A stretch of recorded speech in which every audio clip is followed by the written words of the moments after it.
ከኢቲቪ 57 ዜናዎች ጋር አልጋነሽ ተካነኝ በምልክት ቋንቋ ደግሞ ባልደረባዬ እስከ ዳሪኩ ነው አምላክ አብረናችሁን ቆያለን አብራችሁን ቆዩ ተቋማት የኮቪድ-19 ወረርሽኝ ምላሽ አሰጣጥን በተመለከተ የህዝብ ተወካዮች ምክር ቤት ላሳለፋቸው ውሳኔዎች መመሪያዎችን በማውጣት ወደ ተግባር እንዲገቡ አፈጉባኤ ታገሰ ጫፎ አሳሰቡ አፈጉባኤው ትላንት ምክር ቤቱ ያሳለፋቸውን ውሳኔዎች ይዘት በተመለከተ ዛሬ ለጋዜጠኞች ማብራሪያ ሰጥተዋል የጤና ሚኒስቴር ከሚመለከታቸው ጋር በመሆን የህግ ማዕቀፎችን በዝርዝር በማዘጋጀት ወደ ስራ መግባት እንዳለበትም ገልጸዋል የጤና ሚኒስቴር በሽታን የመከላከል ወረርሽኝን የመከላከልና የመቆጣጠር ህብረተሰቡን ግንዛቤ መፍጠር ስራ በአስፈጻሚ አካላት ስልጣንና ተግባር ላይ የተሰጠው ስራ ስለሆነ ጤና ሚኒስቴር ይሄን ከሚመለከታቸው ተቋማት ጋር በመነጋገር የህግ ማዕቀፎች ስራዎች የሚመሩባቸው የህግ ማዕቀፎች በዝርዝር ተዘጋጅተው ነው ወደ ስራ መገባት ያለበት ነው የህዝብ ተወካዮች ምክር ቤት 6ኛው ሀገራዊ ምርጫ በዚህ ዓመት እንዲካሄድ ያሳለፈውን ውሳኔ ተከትሎ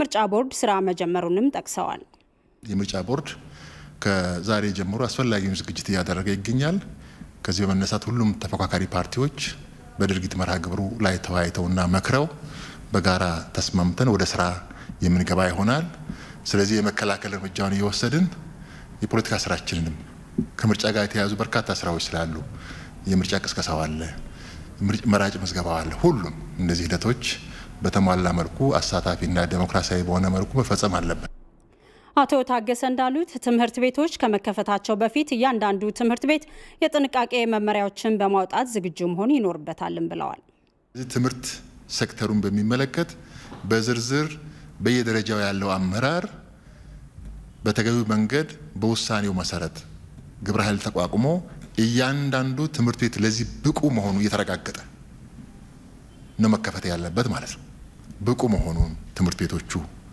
ሁለተኛ በቂ ግንዛቤ ተፈጥሮ በፈርቃ ትምህርት የሚሰጥበት ስርዓት እንዴት ይሁን የሚለውን በደንብ አስቀምጠው ሶስተኛ አስፈላጊ ግብአቶች ተማልተው ተገኝተዋል አልተገኙም የሚለው በደንብ ተዘጋጅቶ ብቻ ነው መፈጸም ያለበት ማለት ነው ምክር ቤቱ ኮቪድ-19 ወረርሽኝ ሲከሰት ታውጆ የነበረው የአስቸኳይ ጊዜ አዋጅ ድንጋጌ ማብቃቱን ተከትሎ በቀጣይ ማህበራዊ ፖለቲካዊና ኢኮኖሚያዊ እንቅስቃሴዎችን ለመምራት የሚያስችሉ ውሳኔዎችን ማሳለፉ የሚታወስ ነው የዘንድሮ የመስቀል በዓል ከ5000 በማይበልጡ የበዓሉ ተሳታፊዎች ብቻ በመስቀል አደባባይ እንደሚከበር የኢትዮጵያ ኦርቶዶክስ ተዋሕዶ ቤተክርስቲያን ፓትርያርክ ብፁዕ ወቅዱስ አቡነ ማትያስ ተናገሩ ፓትርያርኩ ወረርሽኙ እስኪያልፍ ሁሉም ሰው በጥንቃቄ እንዲቆይ መክረዋል ተመስገን ሽፈራው ዝርዝር አለው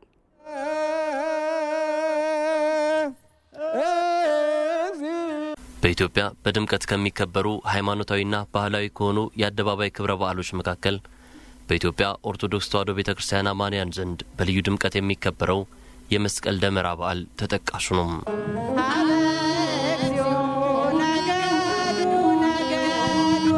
ባለፈው ዓመት በርካታ እውነቶች እንዲታጠፉ አሊያም በጥቂት ቁጥር ብቻ እንዲከወኑ ያስገደደው የኮሮና ቫይረስ ወይንም ኮቪድ-19 ወረርሽኝ መከሰት በዘንድሮ በዓል ላይ በተለመደው ቁጥርና ድምቀት ለማክበር የሚያስችል አይደለም ያሉት የኢትዮጵያ ኦርቶዶክስ ተዋሕዶ ቤተክርስቲያን ፓትርያርክ ብፁዕ አቡነ ማትያስ ከግማሽ ሚሊዮን ህዝብ በላይ ይታደሙ የነበረውን የመስቀል አደባባይ የመስቀል ደመራ በዓል አከባበር ከ5000 በታች በሆነ ህዝብ ቁጥር ለማክበር ቅድመ ዝግጅቶች መጠናቀቃቸውን ለኢቲቪ ተናግረዋል። ድሮስ እናደርገው እንደነበረ በሰፊው ሳይሆን መጠነኛ በሆነ የህዝብ ብዛት ለማክበር ነው እየተዘጋጀን ያለ ነው። ምክንያቱም አንደኛ የኮቪድ-19 ጉዳይ አለ ሁለተኛ ደግሞ ቦታውም በመሰራት ላይ ስላለ ብዙ ህዝብ ለመያዝ አመች ባለመሆኑ የተወሰኑ ከየተቋማቱ የተውጣጡ አባላት ያከብሩታል በዓሉን እናከብረዋለን ማለት ነው። በኮሮና ቫይረስ መከሰት ምክንያት ከባለፈው ዓመት መጋቢት ጀምሮ ቤተክርስቲያኗ የምታከብራቸው አበይት በዓላቶቿና ዓመታዊ ክብረ በዓላቷን ጥንቃቄን ማዕከል ባደረገ መልኩ በጥቂት አገልጋይ ካህናትና ምእመናን ሲከበር ቆይቷል ያሉት ፓትርያርኩም የመስቀል ደመራ በዓሉም በዚሁ መልኩ የሚከበር ነው ብለዋል። ይሁሉ የሚደረገው ለምእመናን ጥንቃቄ በመጨነቅ ነው ሲሉም ፓትርያርኩ ተናግረዋል። ጥንቃቄ እንዲከበር እየተደረገ ነው የቆየው እስካሁን አሁንም ደግሞ በመስቀሉም ደግሞ ያው በተቻለ መጠን ጥንቃቄ በማድረግና ሁሉ የሚደረገው ለህዝብ ደህንነት ነው የህዝብ ህይወት እንዲጠበቅ ነው በዓሉም እንዳይቀር የህዝብ ህይወትም እንዲጠበቅ የህዝብ ህይወቱ እንዲጠበቅለት ተደርጎ ሁሉም እንዳይቀር በተቻለ መጠን መከላከልም ጭምር በዓሉም በመጠኑ በማክበር እንዲካሄድ ተደርጎ ሲደረግ ቆይቷል አሁንም እንደዚህ ሆኖ የሚደረግ ክርስትና አሁን ካሉበት በላይ አሻግሮ ማየትን ይጠይቃል ያሉት ፓትርያርክ ብፁዕ አቡነ ማትያስ አሁን ያለው ችግር ኃላፊ መሆኑን በመረዳት የተሻለውን ጊዜ ህዝበ ክርስቲያኑ በጸሎትና በተስፋ እንዲጠብቅ መክረዋል። የመስቀል አደባባዩን የደመራ መርሃ ግብር ህዝቡ በቤቱ ሆኖ መከታተል እንዲችል በዓሉን በተለያዩ ሚዲያዎች በቀጥታ ለማስተላለፍ እየተሰራ እንደሚገኝም ያገኘነው መረጃ ይጠቁማል።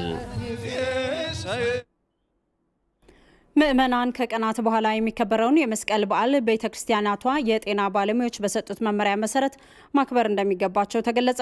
በዓሉን ከመመሪያ ውጭ ማክበር የኮሮና ቫይረስ ስርጭትን ሊያስፋፋው እንደሚችልም የህብረተሰብ ጤና ኢንስቲትዩት አስታውቋል። እየሞገስ ዝርዝር አለው። በዓለም ዙሪያ የሚገኙ የኢትዮጵያ ኦርቶዶክስ ተዋሕዶ ቤተክርስቲያናት እያንዳንዱን ቀናት በምስጋናና በጸሎት ያሳልፋሉ። እናም በእነዚህ ጸሎትና ምስጋና ውስጥ የህዝብና የሀገርን ሰላምና ጤንነትን ማስቀደም መገለጫቸው ነው። ቤተክርስቲያኗ የየዕለት ተግባሯ ይህ ቢሆንም በዓመት ውስጥ በተለየ ሁኔታ የሚከበሩ የተለያዩ ክብረ በዓላትም አሏት። እነዚህ በዓላት አንዳንዴ በየቤተ ክርስቲያኑ ቅጥር ግቢ ውስጥ ሲከወኑ ሌላ ጊዜ ደግሞ በቁጥር የበረከቱ ምእመናንና አገልጋዮችን አሳትፎ በአደባባይ ይከበራል። ሆኖም ከ7 ወራት በፊት በኢትዮጵያ የተከሰተው የኮሮና ቫይረስ ክብረ በዓላቱ በተለየ ሁኔታ እንዲከበሩ ከማስገደድ አልፎ ምእመናን ከቤተ ክርስቲያናት ጋር እንዲቆራረጡ ምክንያት የሆነበትም ጊዜ ነበር። ከቀናት በኋላ የመስቀል በዓልን ለማክበር የተዘጋጀች የምትገኘው ቤተክርስቲያኒቷ በዚሁ ወረርሽኝ ምክንያት ከልክ ያለፈ የህዝብ መሰባሰብ እንዳይኖርና ከጥንቃቄ ጋር በዓሉ እንዲከበር መመሪያ አስተላልፋለች። ታዲያ ይህንን መመሪያ ምእመናን በሚገባና ሳይሸራረፉ ሊያከብሩት እንደሚገባ መልአከ ገነት ቆሞስ አባ ገብረ ስላሴ አሳስበዋል። አባቶቻችን የሚያስተላልፉትን መልእክት አባታዊ ምክር በማዳመጥና በመስማት ርቀታቸውን ሁሉም ርቀቱን በመጠበቅ በዓሉን ሊያከብር ይገባል እላለሁኝ። ብዛታችን የሚበዛ ከሆነ ይልቁንም ወደየቤታችን ሆነን ብናከብረው የተሻለ ነው የሚሆነው። ምክንያቱም አሁን በበዛን ቁጥር ማን እንዳለበት ማን እንደሌለበት ስለማይታወቅ በየቤታችን ቢሆን ብናከብረው የተሻለ ነው። በኮሮና ቫይረስ ምክንያት የዘንድሮ የመስቀል በዓል በተለየ ገጽታ የሚከበር ሲሆን የእምነቱ ተከታዮችም የሚጠበቅባቸውን ጥንቃቄ ማድረግ እንዳለባቸውም ተመላክቷል። እኔም ሆንኩኝ ሌሎችም እንዲሁ ህዝበ ክርስቲያኑ ቀደም ሲል ከቤተ ክርስቲያንም ከመንግስትም በሚሰጠው መመሪያ መሰረት በቂ ግንዛቤ ያለን ይመስለኛል። ህብረተሰቡ ርቀቱን እንዲጠብቅና አንድ ላይ ያለ መሰብሰብ በዓሉን ለማክበር እንድንችል ነው ሐሳብ ማቀርበው። የቤተ ክርስቲያኒቱ መመሪያ በሚገባ መተግበር እንዳለበት የሚገልጹት የኢትዮጵያ ህብረተሰብ ጤና ኢንስቲትዩት ዋና ዳይሬክተር ዶክተር ኤባ አባተ ምእመናን የመስቀል በዓልን ሲያከብሩ ከፍተኛ ጥንቃቄ ሊያደርጉ እንደሚገባ ማሳስበዋል። የጤና ሴክተሩ የአደባባይ በዓላትን አይመክርም፣ እንዲኖር አያደርግም። በተቻለ መጠን በመግባባት ይሄንን ነገር የጋራ ችግር ስለሆነ የጋራ መግባባት በመፍጠር ስራዎችን ማካሄድ ይኖርብናል የሚል እምነት ያለን። ይሄን ከግንዛቤ በመውሰድ ለአንድ ቀን ለሁለት ቀን የምናደርጋቸው ሁኔታዎች አጠቃላይ ኬዎስ ውስጥ እንዳይከተን ጥንቃቄ ማድረግ ይኖርብናል። በተለያዩ ሀገራት የኮሮና ቫይረስን ለመከላከል ከወጡ መመሪያዎች በተቃራኒ የተከናወኑ ሁኔታዎች ቫይረሱን በከፍተኛ ሁኔታ እንዳሰራጩት የሚገልጹት ዋና ዳይሬክተሩ ከዚህም ኢትዮጵያውያን ትምህርት ሊወስዱ ይገባል ብለዋል። በጣም ከጥንቃቄ ጉድለት ሁኔታ የሚካሄዱ መዝናኛዎች እንዲሁም መሰባሰቦች ከፍተኛ ችግር እያመጣ እንደሆነ ማየት እንችላለን። የሰሞኑን የአውሮፓ ሁኔታን ክስተትን የምናይ ከሆነ ትልቅ ችግር እየመጣ ነው። ሁለተኛው ዌቭ ወይም ደግሞ ሁለተኛው ማዕበል አውሮፓ ውስጥ እየተከሰተ ነው። አውሮፓ እንግዲህ በጥሩ ሁኔታ መቆጣጠር ችለው በከፍተኛ ሁኔታ የቀነሱበት ሁኔታ እንደነበረ ነው። ከጥቂት ሳምንታት ወዲህ ግን ብዙ ሀገራት እንደ አዲስ ክስተት ሆኖ እየመጣ ነው ያለው። ለበርካታ ዘመናት ምዕመናን ተሰባስበው ሲያከብሩት የቆዩትን የመስቀል በዓል ዘንድሮ በሃይማኖት አባቶችና በጤና ባለሙያዎች መመሪያ መሰረት ማክበር ቀጣዮቹን በዓላት በሕይወትና በጤና ለማክበር መልካም መንገድ በመሆናቸው የሃይማኖት ተከታዮች ያለ መዘናጋት እንዲፈጽሟቸውም ጥሪ ቀርቧል። ህብረተሰቡ የመስቀልና የኢሬቻ በዓላትን ሲያከብር ለኮሮና ወረርሽኝ መከላከል የሚደረገውን ጥንቃቄ ሳይዘነጋ መሆን እንዳለበት ጥሪ ቀረበ። ከኢቲቪ ወቅታዊ ፕሮግራም ጋር በተደረገ ውይይት የተሳተፉ አካላት በዓላቱ ዓለም አቀፋዊ በመሆናቸው ህዝቡ ከወረርሽኙ ራሱን በመጠበቅ ለዓለም ምሳሌ መሆን እንዳለበትም ተናግሯል። ቤተልሔም ጥጋቡ በተያዘው ወርሃ መስከረም በየዓመቱ በርካታ ህዝብን ባሳተፈ መልኩ የሚከበሩት የመስቀልና ኢሬቻ በዓላት ይከበራሉ። በእነዚህ በዓላት አከባበር ዙሪያም የኢቲቪ ወቅታዊ ፕሮግራም ጉዳዩ በቀጥታ ከሚመለከታቸው ጋር ተወያይቷል። ህዝቡ በዓላትን ሲያከብር ምን አይነት ጥንቃቄ ያስፈልጋል በሚለው ጉዳይ ላይ ትኩረት ባደረገው ውይይትም ከኢትዮጵያ ኦርቶዶክስ ተዋሕዶ ቤተክርስቲያን ብፁዕ ዶክተር አቡነ አረጋዊና የኦሮሚያ ክልል ባህል ቱሪዝም ቢሮ ኃላፊ አቶ ከበደ ደሲሳ ተሳትፈዋል። የአደባባይ በዓላት በባህሪያቸው ብዙ ሰውን የሚያሳትፉ ቢሆንም በኮሮና ወረርሽኝ ሳቢያ በነባሩ ልማድ ማክበር ህዝብና ሀገርን ለአደጋ ማጋለጥ እንደሆነም ዶክተር አቡነ አረጋዊ አንስተዋል። ቤተክርስቲያኗ የህዝቡን ደህንነት በጠበቀ መልኩ እንደገና ደግሞ ከጤና ባለሙያዎች የሚሰጠው ምክረ ሀሳብም ተግባራዊ በማድረግ በዓሉን በደመቀ ሁኔታ ለማክበር ዝግጅት ላይ ነን። ውሱን በሆነ ቁጥር በዓሉ ሲከበር ይሄ ቅርስ አፍሪካዊ ይዘት ያለው ዓለም አቀፋዊ ይዘት ያለው ቅርስ ነው። ከማይዳሰሱ ቅርሶች እንደ አንድ ሆኖ የተመዘገበ ቅርስ ነው።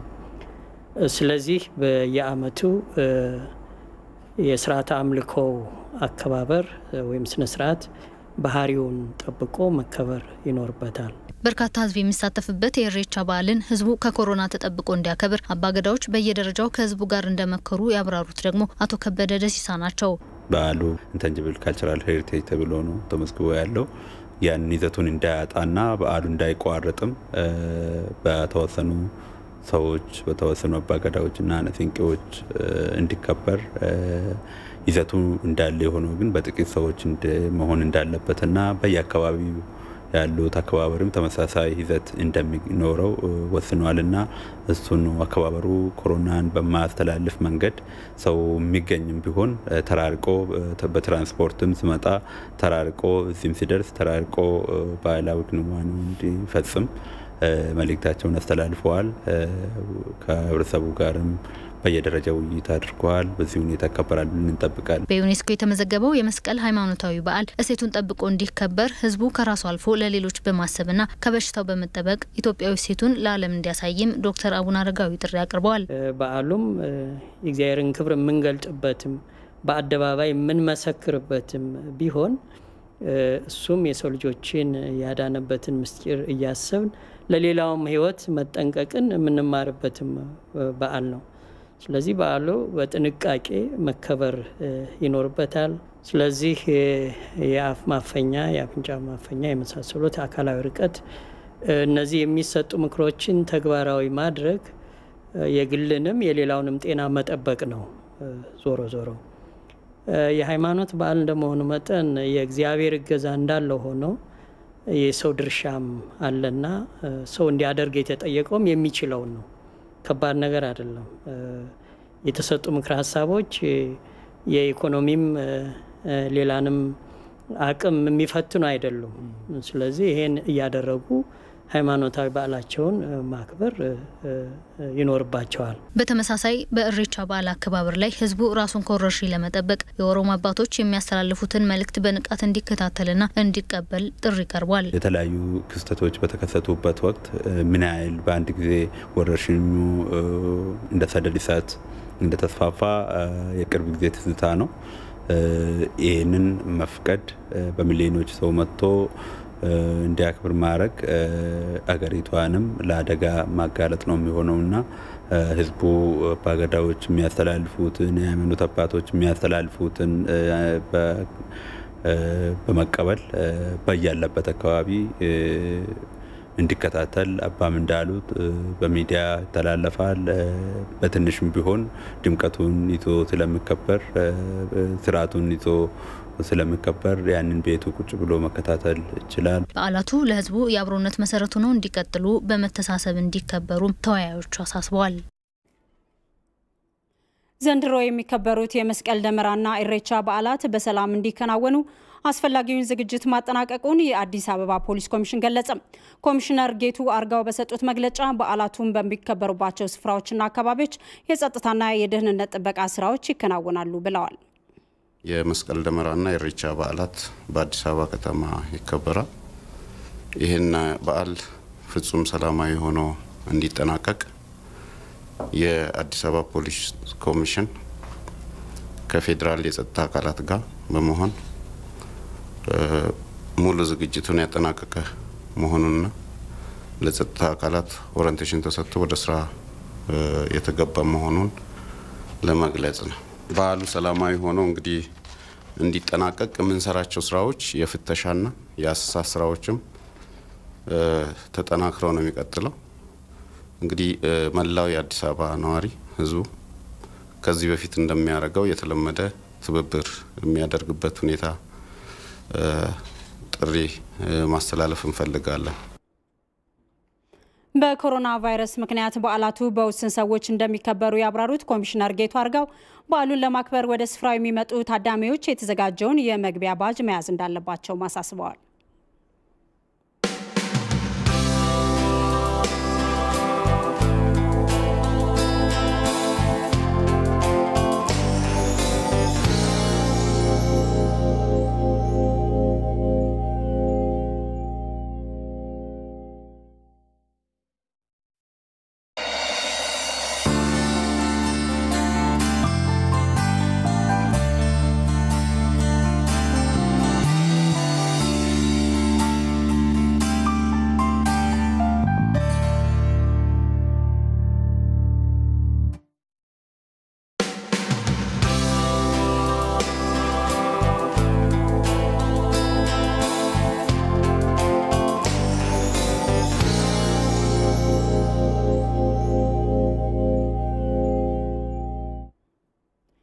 ተመልካቾቻችን ለተፈጠረው መቋረጥ ይቅርታን ጠይቃለን። ወደ ጀመርኩት ዜና አቀጥላለሁ። በኮሮና ቫይረስ ምክንያት በዓላቱ በውስን ሰዎች እንደሚከበሩ ያብራሩት ኮሚሽነር ጌቱ አርጋው በዓሉን ለማክበር ወደ ስፍራ የሚመጡ ታዳሚዎች የተዘጋጀውን የመግቢያ ባጅ መያዝ እንዳለባቸው ማሳስበዋል። ወደ ዝግጅቱ የሚመጡ አካላት ሁሉ የመግቢያ ባጅ አላቸው። ባጅ ያላቸውን ያው የምናስተናግድ ነው የሚሆነው። ከዚህ ውጪ ባጅ ሳይዝ ጥሪ ሳይደረግለት ወደ ዝግጅት ቦታ መግባት የተከለከለ እንደሆነ በዚህ አጋጣሚ ለመግለጽ ነው።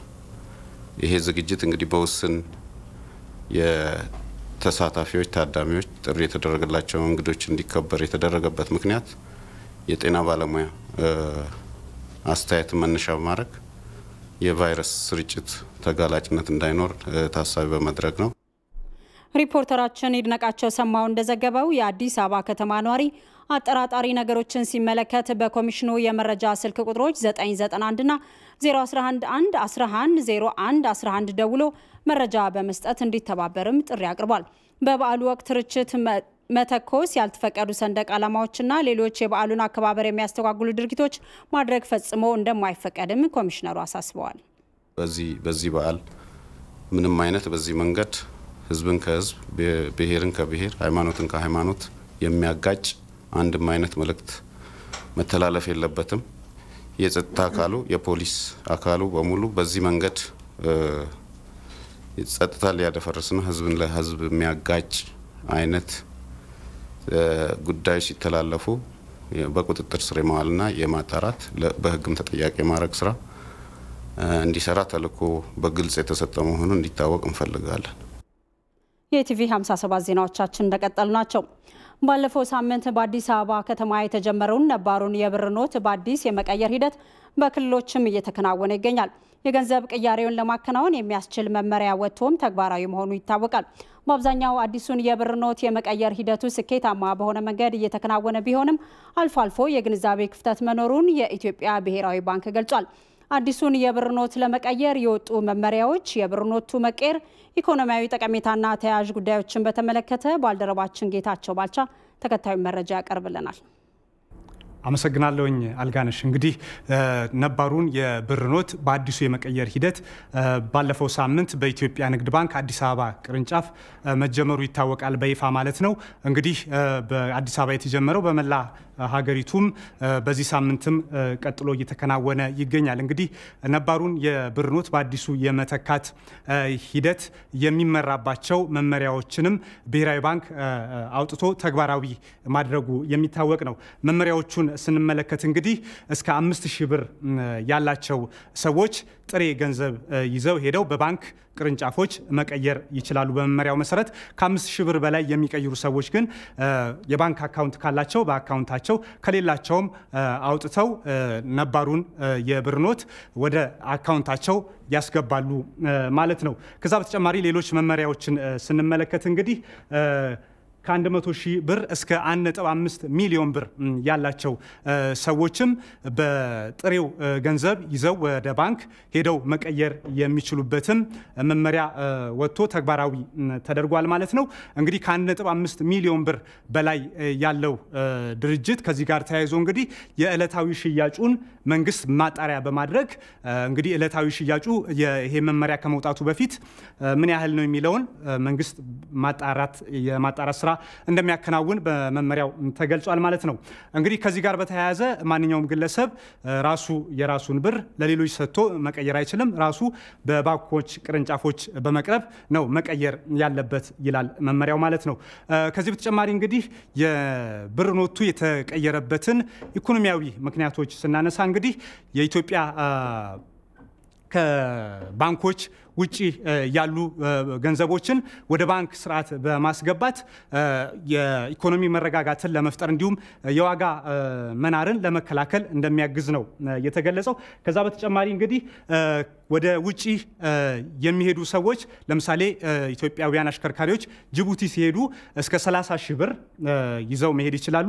ሲመለሱ ደግሞ እስከ 10,000 ብር ይዘው መመለስ የሚችሉበት መመሪያ ወጥቷል። ከዚህ ጋር ተያይዞ ግን ከኢትዮጵያ ውጪ ያለ ብርን ከውጪ ወደ ሀገር ውስጥ ማስገባት እንደማይቻል የወጣው መመሪያ ያመለክታል ማለት ነው።